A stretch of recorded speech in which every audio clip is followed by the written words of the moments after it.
বন্ধুরা, কত বড় গোল্ডেন মাছ। আজ আমি গোল্ডেন মাছের তেল ঝোল রান্না করব। মাছটা আমার কাটা হয়ে গেছে। কত মাছ দেখো। মাছটা খুব ভালো করে ধুয়ে এনেছি। হলুদ লঙ্কার গুঁড়ো দিয়ে মাছটা খুব ভালো করে মাখিয়ে নেব।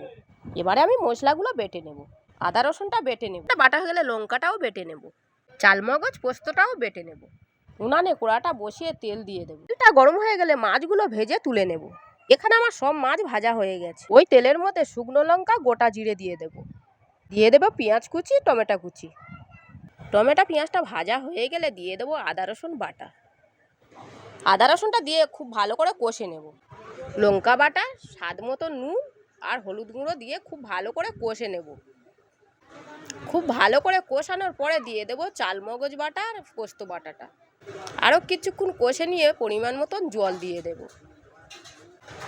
তরকারিটা খুব ভালো করে ফুটে গেলে ভেজে রাখা মাছগুলো দিয়ে একটু নেড়ে নামিয়ে নেব। নামিয়ে নিলেই রেডি গোল্ডেন মাছের তেল ঝোল। গরম ভাতের সঙ্গে জমে যাবে।